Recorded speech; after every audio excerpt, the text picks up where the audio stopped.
அண்ணா. வாமா பிரியா. நீங்கள் ரெண்டு பேரும் பேசிட்டு இருங்கம்மா, எனக்கு கொஞ்சம் பக்கத்தில் வேலை இருக்குது, நான் போயிட்டு வரேன். ஆ, சரிங்கண்ணா. டே மச்சான், பேசி முடிச்சுட்டு சொல்லு, நான் வந்து உன்னை பிக்கப் பண்ணிக்கிறேன். ஆ சரிடா. இந்த பக்கம் திரும்பி பேசுகிறானான்னு பாரு. அவளையே பார்த்துக்கிட்டு பேசுகிறான். அவ்வளோ லவ் வச்சுக்கிட்டு கோவத்தை மட்டும் நம்ம சும்மா சும்மா காமிச்சிக்கிட்டு நம்மளை வெறுப்பேற்றுறாங்க ரெண்டு பேரும். ஏங்க, என்கிட்ட பேச மாட்டீங்களா? ஏன் இப்படி இருக்கீங்க? நீங்கள் இந்த மாதிரி எப்பவும் என்கிட்ட ரியாக்ட் பண்ணதே இல்லை. எனக்கு எவ்வளோ கஷ்டமாக இருக்குது தெரியுமா? என்கிட்ட திரும்பி நல்லா பேசுங்க. நேற்று நைட் இருந்து உங்களுக்கு எத்தனை முறை கால் பண்ணுறேன், எத்தனை மெசேஜஸ் பண்ணேன், ஒன்று கூடவா நீங்கள் பார்க்கல? எதுக்குமே ரிப்ளை பண்ணல. எல்லாம் பார்த்துருக்கீங்க, ஆனால் ஒன்று கூட ரிப்ளை பண்ணல. எனக்கு எவ்வளோ கஷ்டமாக இருந்ததுன்னு உங்களுக்கு தெரியுமா? நைட்டு ஃபுல்லாக எனக்கு தூக்கமே இல்லை. தூங்காமல் இங்கேயும் அங்கேயும் நடந்துக்கிட்டே இருந்தேன். ஏன் இந்த மாதிரி பண்ணுறீங்க? நான் விளையாட்டாக தாங்க அது பண்ணேன். அது பண்ணது தப்பு தான். நான் உங்களோட ரியாக்ஷன் எப்படி இருக்கணும்னு பார்க்கணுன்னு ஆசைப்பட்டேங்க. அந்த ஒரே ரீசனுக்காக தான் சும்மா விளையாட்டாக பண்ண ப்ராங்க்கு. அதை ஏன் நீங்கள் இவ்வளோ சீரியஸாக எடுத்திருக்கீங்க? அதை அப்போவே மறந்துருக்கணும் தெரியுமா? இதெல்லாம் நீங்கள் இவ்வளோ சீரியஸாக எடுத்துக்கிற ஆளே இல்லை. ஏன் இந்த மாதிரி பண்ணுறீங்க? பேசி முடிச்சிட்டியா? நான் பேசலாமா? ஆ, ம், பேசுங்க. பிரியா, ஃபர்ஸ்ட் ஆஃப் ஆல் நம்ம வீட்டிலலாம் நம்மளோட மேரேஜை பற்றி ஒரு விஷயம் பேசுகிறாங்க, அதுக்கு ஓகே சொல்லியிருக்காங்க. அதை நான் எப்படி ரியாக்ட் பண்ணணும்னு நீ நினைக்கிற? அது நீ வந்து நார்மலாக சொல்லியிருந்தா எவ்வளோ சந்தோஷமாக இருந்திருப்பேன் அந்த செகண்டுன்னு உனக்கு புரியுதா இல்லையா? ஆனால் அவ்வளோ பெரிய சந்தோஷம் நடந்த இடத்துல அதுக்கு முன்னாடி என்ன ரியாக்ஷன் எப்படி இருந்தது நீ பார்த்த தானே? நீ ப்ராங்க் பண்ணது நான் தப்புன்னு சொல்லவே இல்லை பிரியா, ஆனால் எந்த விஷயத்துக்கு ப்ராங்க் பண்ணுறோன்னு இருக்குல்ல, நீ அவனோட ஃபீலிங்ஸோட விளையாடி இருக்க பிரியா, அது உனக்கு புரியுதா இல்லையா? இப்போ உனக்கு நம்ம மேரேஜுக்கு அவங்க ஒத்துக்கிட்டாங்கன்ற விஷயம் முன்னாடி நாளே தெரியும், கரெக்டா? ம், ஆமாங்க. எனக்கு தெரியுமா? தெரியாது. அப்போ அந்த விஷயம் வந்து உனக்கு முன்னாடி நாளே தெரிஞ்சு அப்போ இருந்து எவ்வளோ சந்தோஷமா இருந்திருப்ப பிரியா. ஆனால் நீ எனக்கு ஃபோன் பண்ணி அப்பா அம்மா அவங்க கிட்ட பேசணும்னு சொன்னாங்கன்னு மட்டும் சொல்லிட்டு ஃபோன் வச்சுட்ட. அப்போ நான் நைட்டு ஃபுல்லாக தூங்கலை, அதை பற்றியே யோசிச்சுட்டு இருந்தேன். காலையில் வந்தும் நீ வந்து என்னை டென்ஷன் பண்ணுற மாதிரி இப்படி ஒரு ப்ராங்க் பண்ணினா எனக்கு எப்படி இருக்கும்?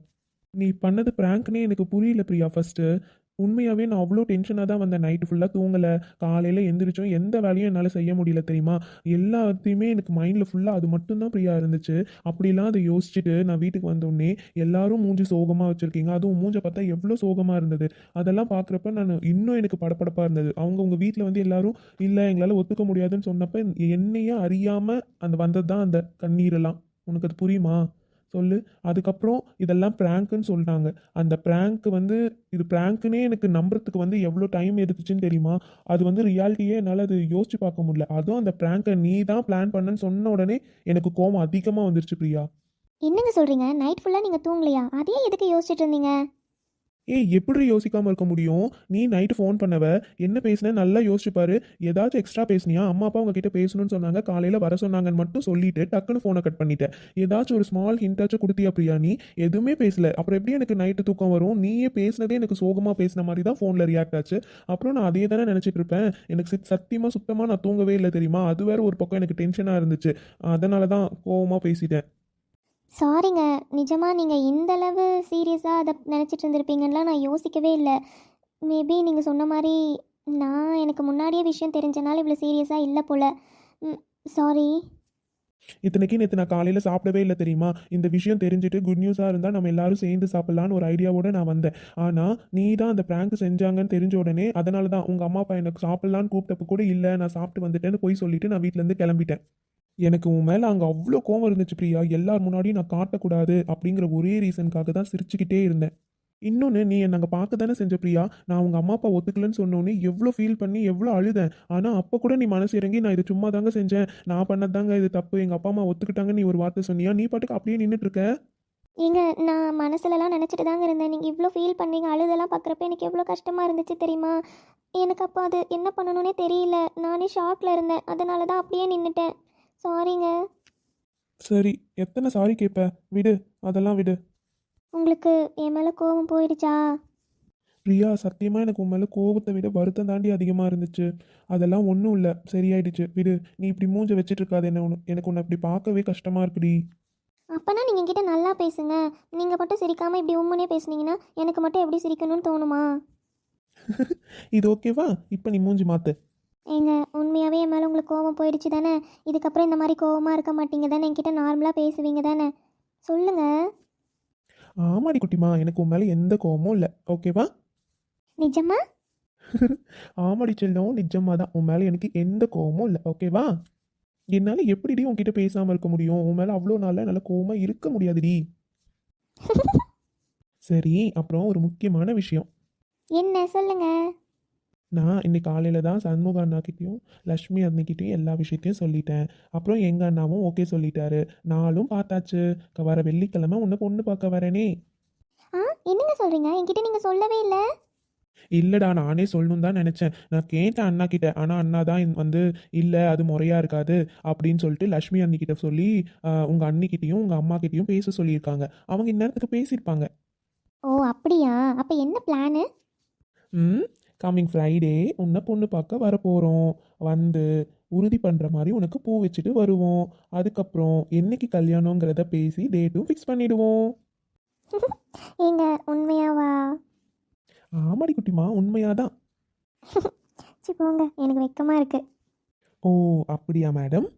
ஏங்க சும்மா இருங்க.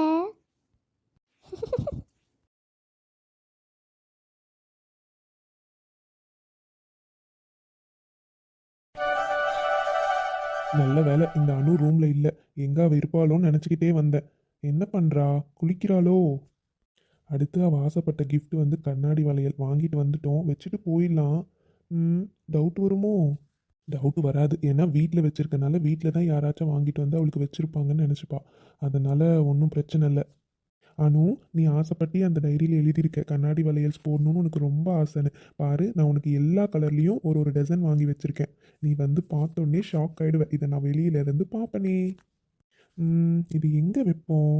ஆ, இந்த பெட்டு மேலே வச்சுட்டு போவோம். அப்போ தான் வந்தோடனே பாப்பா. ஓகே, இங்கே இருக்கட்டும். அனு, அர்ஜுன் இங்கே என்னப்பா பண்ணுற? அக்கா நான் குளிச்சிட்ருக்கேன்க்கா, ஒரு 10 மினிட்ஸில் வந்துடுவேன். சொல்லுங்கக்கா. இல்லை இல்லைம்மா, நீ குளிச்சுட்டு வா, அப்புறம் பேசிக்கலாம். அண்ணி ப்ளீஸ் அண்ணி, வெளியே போய் பேசலாம் வாங்க அண்ணி. சொல்லு அர்ஜுன், என்ன இதெல்லாம் ரூம்லலாம் போய் பார்த்துட்ருக்க? அண்ணி அதெல்லாம் ஒன்றும் இல்லை அண்ணி. நான் அவளுக்காக கண்ணாடி வளையல் வாங்கினேன். அது ரூமில் போய் வச்சுட்டு வரலாம் தான் அண்ணி போனேன். வளையல் தானேப்பா வாங்கினேன், அது நீ அவகிட்டே கொடுத்துருக்கலாம்ல. ஏன் அதை அவளுக்கு தெரியாமல் ரூமில் வச்சுட்டு வரணும்னு நினைக்கிற? அதுவும் இதுவரையும் அவள் கண்ணாடி வளையல் போட்டே நான் பார்த்ததில்லையே. அதனால தான் அண்ணி, அவளுக்கு கண்ணாடி வளையல்னா ரொம்ப பிடிக்கும் அண்ணி. ஆனால் அவள் போட்டதே இல்லை, யார்கிட்டயும் சொன்னதும் இல்லை. அதான் நான் வாங்கி கொடுக்கலான்னு வாங்கினேன். ஆனால் அது நான் வாங்கி வச்சதா தெரிய வேண்டாம் அண்ணி. நீங்கள் வாங்கி வச்சதா சொல்லிடுறீங்களா ப்ளீஸ்? என்னப்பா அர்ஜுன், நீயே வாங்கி கொடுத்ததா சொல்ல வேண்டியது தானே, அது ஏன் நீ சொல்ல மாட்டேன்ற? நான் ஏன் வாங்கி கொடுத்ததா சொல்லணும்? என்ன அண்ணி இப்படியெல்லாம் கேட்குறாங்க? இவங்ககிட்ட சொல்லலாமா? வேண்டாம் வேண்டாம். தெரிஞ்சா எதாவது நினைப்பாங்க. வேற மாதிரி தான் இதை சமாளிக்கணும். என்னப்பா ஏதோ யோசிச்சுட்டே இருக்க? இல்லை நீ, நான் கல்யாணத்துக்கு முன்னாடி எது வாங்கி கொடுத்தாலும் வாங்கிக்க மாட்டா. ஏதாச்சும் சொல்லிகிட்டே இருப்பா அண்ணி. அதான் அவளுக்கு கண்ணாடி வளையல்லாம் பிடிக்கும் அண்ணி. நீங்கள் வாங்கி கொடுத்ததா சொல்லுங்கள். கல்யாணத்துக்காக வாங்கினதா சொல்லி அவகிட்ட கொடுத்துருங்க அண்ணி. அப்புறமா அவள் யூஸ் பண்ணிப்பா. ப்ளீஸ் அண்ணி, நான் வாங்கி கொடுத்ததா தெரிய வேண்டாம். கல்யாணத்துக்கு அப்புறம் நான் சொல்லிக்கிறேன் அண்ணி. என்ன பிள்ளைங்க நீங்கள் இன்னும் விளையாட்டுத்தனமாகவே இருக்கீங்க. என்னமோ நீ சொல்கிற. சரிப்பா, நான் பார்த்துக்கிறேன். ரொம்ப தேங்க்ஸ் அண்ணி. இதுக்கு எதுக்கு தேங்க்ஸு? வா வந்து சாப்பிடு, வா, சாப்பாடு ரெடியாக இருக்கு. சரி அண்ணி, நீங்கள் போங்க, நான் வரேன். அணுவும் வந்துட்டோம். சரி சரி, வாங்க 2 பேரும் சீக்கிரமா. என்னன்னு தெரியல, அக்கா வேற வந்து கூப்பிட்டுட்டு போனாங்க. முதல்ல என்னன்னு போய் கேட்டுட்டு வரணும். இது என்ன, ஏதோ கண்ணாடி வளையல் மாதிரியே இருக்கு. ஆமாம், இது கண்ணாடி வளையல் தான். அக்கா வச்சுட்டு போயிருப்பாங்களோ? இந்த கண்ணாடி வளையலை பார்த்தா எனக்கு எங்கள் அம்மா ஞாபகம் தான் வருது. நான் சின்ன பிள்ளையாக இருக்கிறப்ப இந்த கண்ணாடி வளையல் போட்டு ஒரு டைம் என்னை அடித்தாங்க. அப்போது என் மேலே பட்டு இது ரத்தம் வந்துருச்சுன்னு அப்போ இருந்து எங்கள் அம்மா இந்த கண்ணாடி வளையலே போடுறதையே விட்டுட்டாங்களாம். எனக்கு இந்த கண்ணாடி வளையல் போகணுன்னு ரொம்ப ஆசை. ஆனால் எங்கள் அம்மா ஒரு நாள் கூட என்னை போடவே விட்டதில்லைன்னு அக்கா சொல்லிகிட்டே இருப்பா. அதனால தான் இது வாங்கணும்னு நான் ரொம்ப ஆசைப்பட்டிருக்கேன். இதுதான் அக்கா கொண்டு வந்து வச்சுட்டு போயிருக்காங்களா? ஆனால் எனக்கு இது ரொம்ப பிடிச்சிருக்கு. போய் அக்காவுக்கு முதல்ல ஒரு தேங்க்ஸ் சொல்லணும். எனக்காக கண்ணாடி வளையல்லாம் வாங்கி வச்சுருக்காங்க. ஐ ஜாலி, இனிமேல் நானும் கண்ணாடி வளையல் போடுவேனே. எங்கள் அம்மா என் கூடவே இருக்க மாதிரி இருக்கும். ஹாய் ஃப்ரெண்ட்ஸ், எல்லாரும் எப்படி இருக்கீங்க? நிச்சயமாக நலமாக இருப்பீங்கன்னு நம்புகிறோம். இந்த வீடியோ உங்களுக்கு பிடிச்சிருந்தா லைக் பண்ணி ஷேர் பண்ணுங்கள். மறக்காமல் சப்ஸ்கிரைப் பண்ணுங்கள். இந்த வீடியோ பற்றின கருத்துக்களை மறக்காமல் கமெண்ட்டில் சொல்லுங்கள். நெக்ஸ்ட் வீடியோவில் நாங்கள் உங்களை பார்க்க வரோம். Bye, பாய் friends. ஃப்ரெண்ட்ஸ்.